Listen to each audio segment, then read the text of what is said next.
Howdy! Hello. So, this is a little bit different of a video. We interviewed a real estate agent, Steve Montgomery, for our podcast, who would live in Florida.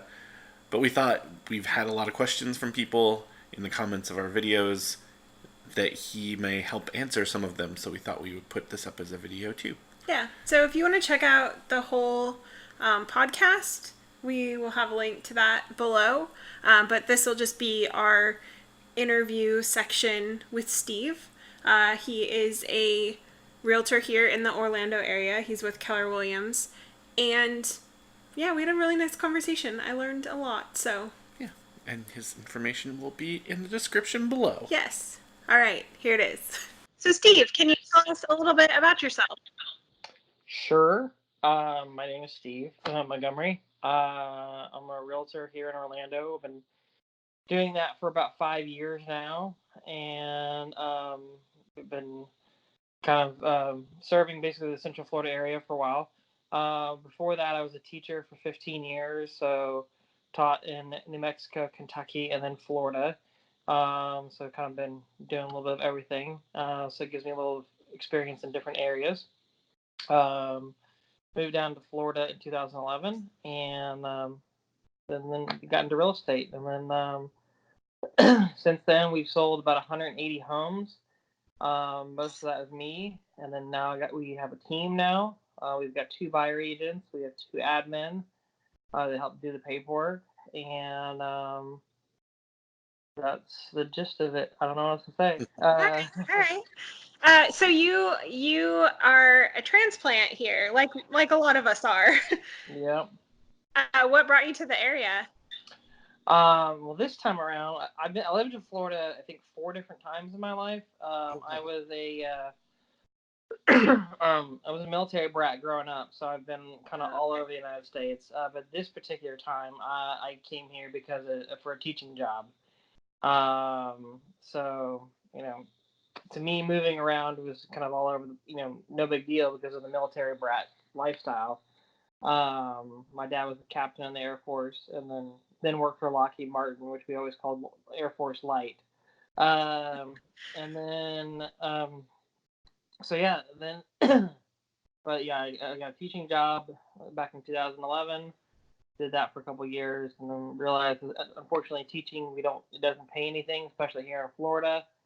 And we couldn't afford it for our family afford to live, and so started the career in real estate. Okay. All right. So we have a lot of people between our YouTube channel and this podcast and our Facebook group who are really interested in moving to Florida and ask us a lot of questions about it. And I think the number one question we always get asked is, where is the best place to live? And what would you say is the best area? Well, I think there are a lot of great places to live. I choose to live in Orlando for lots of reasons. I love Orlando. I grew up here for a little bit, like for my childhood, and I love, I do love going to Disney World a lot. My kids love it. We're annual pass holders, so that's one of the reasons I live here. But live in a place that makes you happy. That's what I would tell you to live. Yeah, yeah. If the beach is what makes you happy, live close to the beach. If Disney World is what makes you happy, live close to Disney World. But live in a place that is, well, obviously if you got a job and that's what you need to do, live there. But live in a place where it gives you energy. That you can have a home and be relaxed, have energy on top of whatever work nonsense that you have to do in order to pay your bills. So Yeah. that's it. Is there a specific area in the Orlando area that you would recommend? I think there's some great areas. I mean, I lived in Windermere for many years. We ultimately ended up. I moved over to Lake Nona, and that's where we live right now. I think both of those areas are great for schools. Being a former school teacher, I tend to focus on those things first and foremost. I moved over to Lake Nona area for my business because it was a better business opportunity for me. So I think both are great.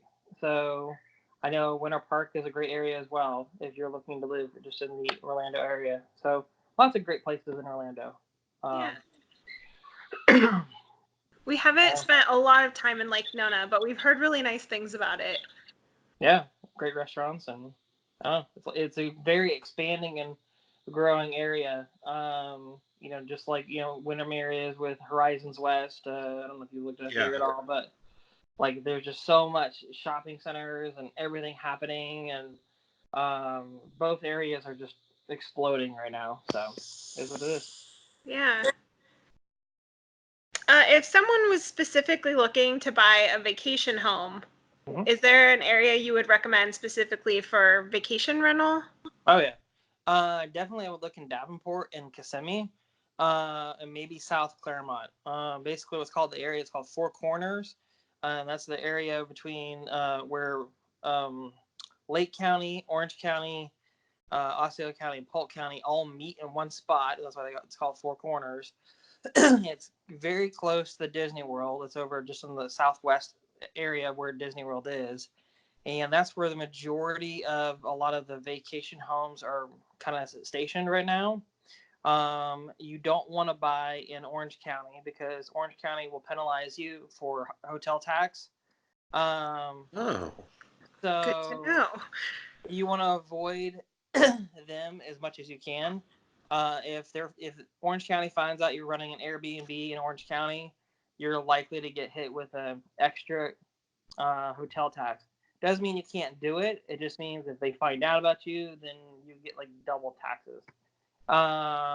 Osceola County, Polk County, and Lake County, especially with South Lake County, don't have that hotel tax. Therefore, it's a lot better to run those Airbnbs, short-term rentals, things like that over there. So basically anything but Orange County.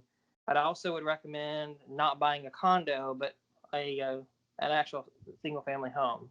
You can typically net more money and you have less cost because of no HOAs or lower HOAs. Oh, that's a good point. Yeah. And didn't know that about the hotel tax. Yeah. That is good to know. Very good to know. Yeah, in your experience, because when we've looked around, we've noticed that there are a lot of places that have HOAs. That seems to be a fairly common thing here. Yeah, you're gonna have some HOAs no matter what. Like, in most of the spots that are gonna be decent, HOA is not necessarily a bad thing. But if you're looking to buy an investment property, you just want to capitalize you want to get as much cash as you can. So you want to take a place that doesn't have ridiculous HOAs. So that's why you want to look for single family homes where you may get less HOA cost, which may mitigate your cost, for running the place as much as possible. A condos, they especially in those areas, their HOA costs can be a lot higher, just for maintaining the property. Okay. All right. That makes sense. Yeah. Also, the other thing with condos is, let's say you're paying your HOA fee, but let's say 15% of the other owners aren't paying it. Well, 85% of them are. Then once 15% of those people aren't paying it, then the rest of the people, then that's when they start raising up the HOA fees. So just because other people aren't paying their condo fees, they can raise your condo fees a lot faster. A neighborhood HOA is less likely to increase their HOA fee compared to a condo HOA fee. Oh, okay. That's a good piece of information to know. More good information. Yeah. Could you tell us a little bit about what the real estate market is in this area right now? Mm-hmm. So right now, Davenport and Kissimmee area, both of those like short-term rentals, is definitely a buyer's market. And what I mean by a buyer's market compared to the rest of Orlando is that there are more homes on the market than there are available than have actually been selling. So that means you actually kind of get their pick of what you want. Now, what that means, if you try to go ahead and sell it pretty quickly, you're not going to get a good return. So these are better what we call buy and hold investments than they are like flips. You wouldn't want to go into one of these areas and try to flip it up. But if you're looking to buy a place and then hold on to it for 5 to 10 years, maybe 15 years, you're going to get your money on a cash flow investment on this. and you can pick whatever you want because all these properties are competing against each other right now. Oh, okay. Now, majority of Orlando is a seller's market where there's less homes available. It's kind of a flip flop where you have to then pay more as a result. Mm-hmm. Yeah, I've heard stories about the market being, and maybe not as much right now, but like basically putting in an offer in a house, like you have to buy the house like within days, or it will not go through. Have you experienced that? Oh yeah, Yeah. and that's happening in the majority of the Orlando market. Like if you Mm-hmm. go out to like looking at Windermere, regular parts of Orlando, and it depends on the price point, but most homes in the rest of Orlando, especially under 500,000 right now, you're gonna see things that you're gonna it will probably sell very quickly. And you need to pay close to full price, and it's gonna be like that. But if you're looking just for that short-term rental type of home, um, they're gonna have high days on market, and then you can kind of pick what you want out there. So it will be more of a buyer's market over there. Okay, that's good to know. Are there Everything. any? Oh, sorry. Go ahead. No, I was gonna say everything's very hyper specific to each location. So Okay. All right. Are there Are there any quirks about Florida real estate that someone looking to buy here from another state should know? just about Florida, not really too much about Florida. If you're looking to buy, that's anything majorly different. I would Okay. say compared to other states. Um, Everything typically works the same. I mean, unless you're coming from New York, which New York's just a weird state as far as real estate's concerned, because they do everything through lawyers compared to here we're a title state. But for the most part, Florida's. I mean, we just have a lot of paperwork. That's about it. Okay. All Uh, right. Our friend asked us something about that she said that someone told her that depending on where in Orlando you might not want to buy because you can't get flood insurance for it, or there's like some kind of flooding regulations. Do you know anything about that? Um, Flood insurance. Well, I mean, talking about flood insurance, um, you, you can see on a lot of properties whether you need flood insurance or not. It will have a flood code on there. Everything has a FEMA, what's it called, FEMA flood code. Now, the FEMA flood code changes year to year, so you don't. I mean, you could be in a flood zone one year and not in a flood zone, or not in a flood zone one year and then you are in a flood zone. So it's really weird how that works. Oh, Huh. okay. But if you do need flood insurance, let's say the property didn't need flood insurance and now it does, um, it just means you have to pay extra for flood insurance. Um, and flood insurance can be expensive. It could be an extra couple $100 or something on a payment. You shouldn't get denied a loan as a result of that. Most times, it just means you have to pay extra insurance. Okay. Okay. So most times it shouldn't be the reason why you get denied for a loan at all, unless you just can't afford the payment. I mean, that would be the Yeah. only reason you get denied for Mhm. anything on that. Okay. All right. Do you have any tips for people that are looking to buy a home in this area?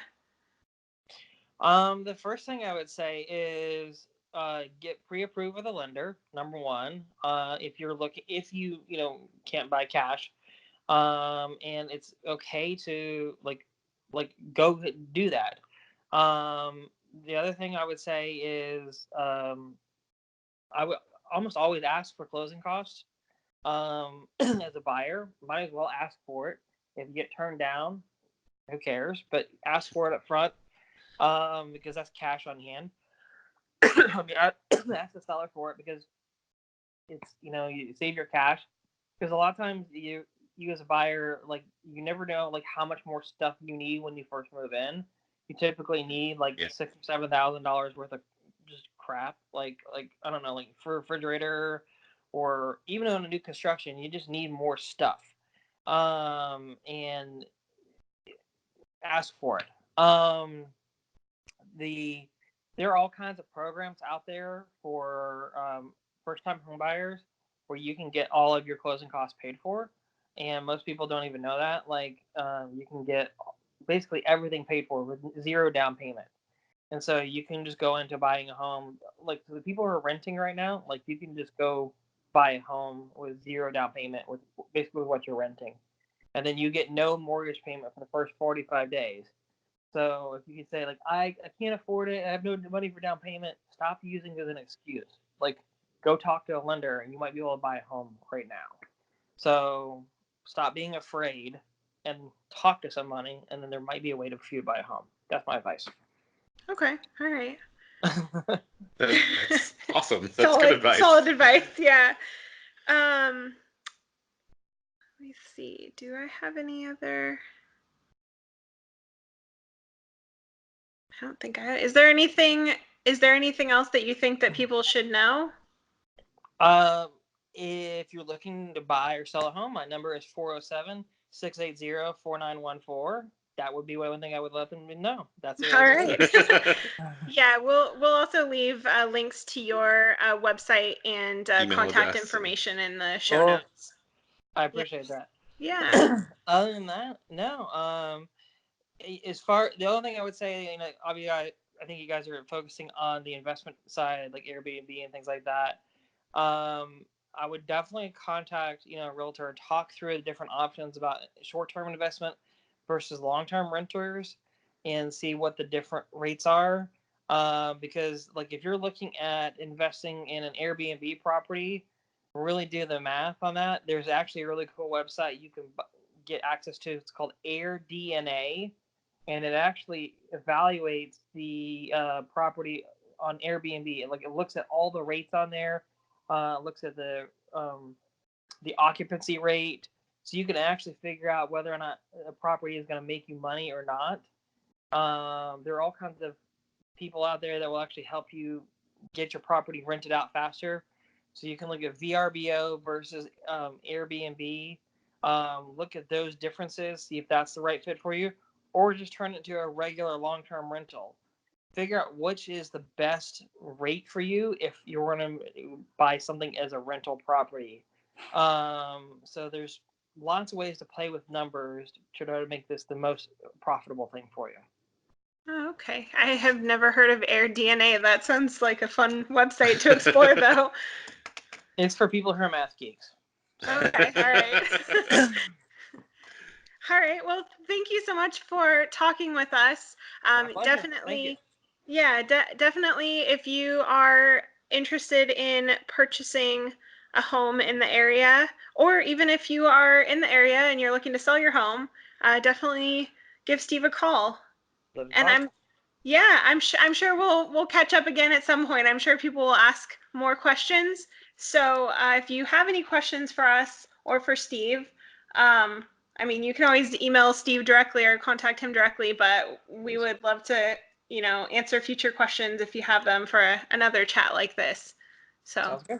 All right. Thank you so much, Steve. Bye. All right. Bye-bye. Huge shout out to Steve. He had so much good information, and I am so happy that we were able to speak with him about buying a home here in Orlando. If that is something that you are interested in talking to him about, we'll leave information to that below. And also a huge shout out to our patrons. You guys are awesome. Thank you guys. If you want to become a patron, information is below as well. Also, make sure you hit that subscribe button if you haven't yet. And hey, check out that last video. We went to a pretty cool place. Bye.